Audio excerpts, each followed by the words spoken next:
Oke, Ya. Ibu, kita buka terkait pembahasan akibat buruk kekerasan dan perlakuan salah terhadap anak. Biasanya kan ibu-ibu ada aja ya, kalau misalkan anak yang rewel, bawel, atau bandel pasti dijewer, kan? Ya, dikerasin lah intinya. Nah itu juga termasuk sebagai perlakuan salah terhadap anak. Hati-hati loh Bu, karena itu ada undang-undangnya. Iya. Undang-undang untuk anak, kekerasan anak itu sudah ada undang-undangnya, nanti bisa-bisa ibu dihukum. Gitu. Jadi hati-hatilah. Nah, kekerasan baik fisik maupun seksual, eksploitasi. Tahu eksploitasi Bu? Kayak didol, dijual. Kan banyak anak-anak kecil itu yang dijual, atau anak remaja itu dijual, misal ke luar negeri gitu kan. Nah, itu eksploitasi namanya. Kemudian penelantaran. Tahu penelantaran Bu? Dibiarkan gitu. Kayak sing biasa nongkrong di lampu merah, ngamen. Nah, itu penelantaran. Ya, anak-anak pang yang nggak pernah diurus itu penelantaran. Nah, kemudian nanti itu berakibat menimbulkan akibat fisik dan mental Bu, jangka panjang seperti kelukaan, kecacatan, infeksi, penyakit mematikan, ya, penyakit menular juga gitu. Nah, jadi Bu, terkait akibat buruk kekerasan, misal kita memberikan kekerasan terhadap anak kayak perlakuan salah itu, memukul, mencubit, menampar, terusan membanting ke kasur kayak, atau membanting ke lantai gitu. Nah, atau misal kita kalau bahasa anak zaman sekarang sih membuli ya, membuli gitu, atau menghina atau membandingkan anak itu dengan anaknya tetangga, misal kamu mau malas, kamu mau bandel. Nah, itu nanti mempengaruhi sama jiwanya. Nanti akhirnya jiwanya dia jadi sering murung, sering ya, itu sebagai gejala awal kayak ada gangguan secara kejiwaan. Artinya bukan berarti stres Bu ya, bukan, cuman nanti itu akan berpengaruh. Nanti efeknya kan Bu, efeknya nanti jadi bisa seperti itu gitu. Nah, itu kan kekerasan ya. Makanya kan dari kekerasan itu akibatnya nanti ada penelantaran, nanti ada eksploitasi, kayak karena memang anak-anak itu dikerasin kemudian kabur ya. Nah, dari kabur itu nanti kan gaul sama teman-temannya, akhirnya dia anak nakal, tahu-tahu kok dia sudah di luar negeri yang dijual gitu. Nah, itu juga nanti ada kayak luka secara cacat fisik maupun cacat secara jiwa. Kayak misal ibu pernah tahu, pernah lihat enggak, kayak misal orang gila itu ada yang kalau duduk itu kayak gini. Nah, kalau sudah duduknya seperti ini, itu berarti dia merasa bahwa sendirian. Nah, kemudian ada lagi yang duduknya gimana ya, saya lupa, itu begini misal gitu ya. Semua orang lagi pada rame, lagi pada duduk-dudukin, meringkuk lah intinya, tapi nggak dengan santainya dia duduk gitu. Itu juga bagian dari bahwa anak itu memang pernah mendapatkan perlakuan kasar, itu salah satunya. Nah, kemudian kayak kalau di sini kan begini saja, misal orang teman-teman yang lain ngobrol, dianya diem, misal ini sih ya, diemnya itu artinya kita lagi ngumpul nih, reunian kan rame-rame ngobrol apa segala macam. Nah, dia biasanya diem, nggak banyak bicara misal gitu. Nah, kemudian paling nunggu diajak tanya atau tanya jawab baru dia jawab. Tapi itu pun ya kelihatan lah gitu, ketika memang ada masalah atau ada apa gitu, lebih banyak mengurung diri gitu. Nah, kalau kita lihat dari akibat emosional, baik jenis perlakuan salah dan kekerasan itu mengakibatkan terganggunya emosi Bu, dan fungsi psikis atau jiwa ya. Nah, anak sehingga menjadi rendah diri, kemudian kehilangan kepercayaan, tidak dapat percaya pada orang lain. Kalau anak sering dapat kekerasan, biasanya sulit untuk percaya sama orang lain. Memang bagus sebenarnya kita nggak buru-buru percaya sama orang lain, tapi akhirnya dia sama orang lain itu nggak bisa terbuka.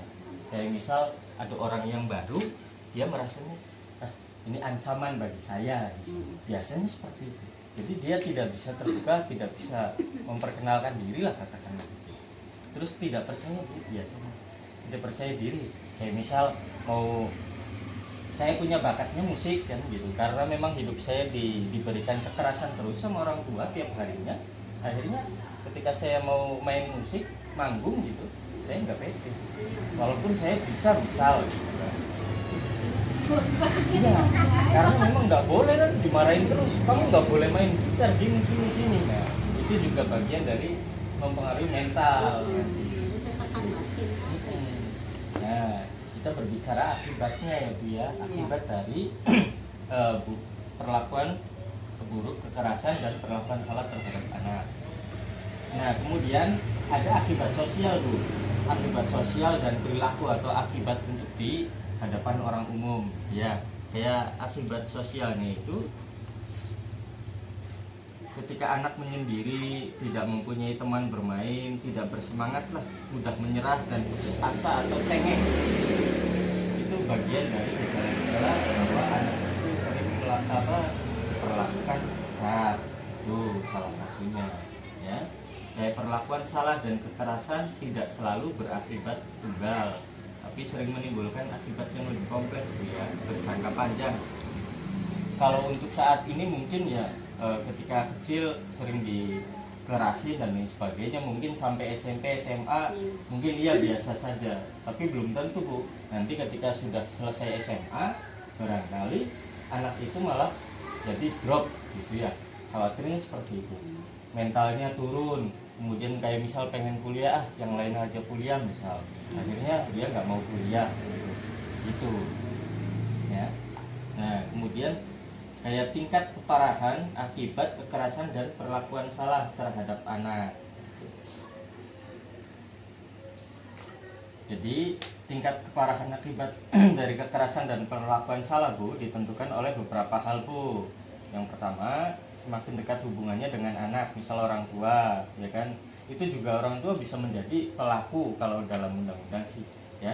Pelaku itu yang apa Bu kalau pelaku yang melakukan kesalahan ya, yang melakukan kekerasan terhadap anak, itu orang tua bisa menjadi pelaku.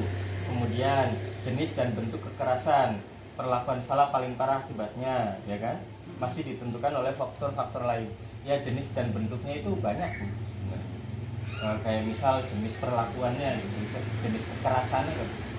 Kayak misal dijewer kah atau dicubit kah gitu ya. Sering ya Bu berarti? Oh beli lokan. Tapi kita sering sih Pak, mungkin bocah lanang le bandel asalnya lu dolanan HP baik. Makanya kawan-kawan kalau misalnya aku ngomong dari bakal aku. Dia ku lalen. Ya benar benar Pak. Iya benar. Yang pengen HP baik, kawan sekolah emang ya. Iya. Nah, ada baik. Tadi jadi kesal sendiri Bu ya. Tapi kalau bisa sih ya ini Bu ya, dialihkan lah, dicegah lah, jangan sampai terjadi kekerasan. Memang sebenarnya sih bukan bandel Bu aslinya. Anak itu ketika memang jor-joran main game ya, bukan berarti anak itu memang bandel. Sebenarnya dia itu memang ada apa ya, kalau punya keistimewaannya di situ.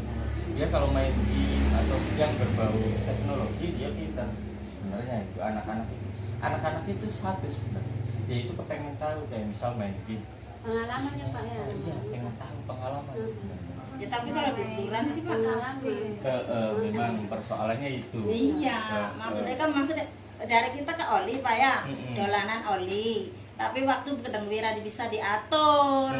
Mikirin kita wong tua. Iya. Ya mesti dur-duran, tapi terus dari wong tua ke kalian beli Pak. Emang sih kenyataan nih konon, senyatai dudungan uang Pak ya kita dewa. Anak-anak Bandung beda. Emang beda ya Bu ya. Ayah anak Bandung sih beli cangkemnya beli ake, barang puncak, anak lanang sih cangkem. Cangkemnya apa Melayu serintal itu ya. Kita anak-anak lur sekarang baik. Iya. Nah, kemudian kita masuk ke gejala-gejala ya, deteksi dini kekerasan dan perlakuan salah Bu. Jadi kayak gejala-gejala kekerasan seksual pada anak sangat traumatis dia, nanti ke bawah sampai, maksudnya kayak misal kekerasan seksual itu tahu nggak Bu? Kayak misal saya orang lain Bu, ya kan, ada anak kecil terusan kelaminnya dibuat mainan, misal itu juga bagian dari kekerasan secara seksual, itu nggak boleh. Itu nanti jadi traumanya anak-anak nanti. Nah, kayak misal contohnya kayak ini, gambar yang ini adalah salah satu anak yang memang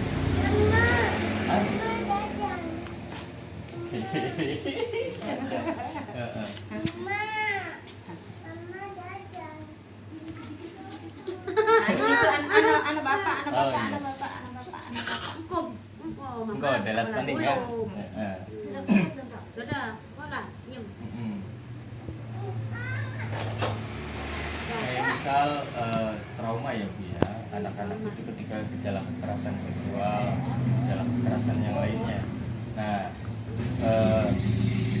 kelihatan Bu dari apa cara kayak misal duduknya atau bahasa tubuh lah, kalau bahasa kerennya Bu, bahasa tubuh itu kelihatan kayak meringkuk, duduk meringkuk, kemudian Kayak ketakutan kayaknya. ya kayak orang ketakutan aja. Kan biasanya Ibu coba lihat orang-orang yang yang dikatakan stres gitu ya. Kalau misalkan ada yang lewat atau duduk misal di sekitaran sini, coba perhatikan cara duduknya juga beda. Artinya kalau misalkan dia sudah semakin malam, semakin berbeda nanti. Beda di mana? Nanti duduknya kayak misal kayak merokok juga nanti berbeda, cara merokoknya ini gitu. Ya seperti orang ketakutan. Nah gitu. Kayak itu tergoncang. Iya, jiwanya tergoncang bener. Kayak misal yang pertama kedua bahu Bu terangkat sehingga menutupi leher. Ini ya, kepala tertunduk ke dalam. Kemudian kedua tangan dan kedua kaki menyimpul yang kayak tadi tuh. Lutut tertekuk, nah tubuh menekuk, mata biasanya sering berkedip-kedip, terusan diam, kedip-kedip. Iya, seperti itu salah satu contohnya. Kemudian wajahnya Bu, wajahnya agak pusat. Oke, ya. Nah, paling sampai situ dulu Bu terkait deteksi dini kekerasan perlakuan salah akibat buruk kekerasan dan perlakuan salah terhadap. Nah, itu nanti kita lanjutkan. Selanjutnya nanti akan dilanjutkan oleh teman saya Bu ya terkait sesi gejala psikis pada umumnya dan penjelasan dari gejala fisik terjadinya kekerasan seksual dan menyimpang. Oke? Nah, terima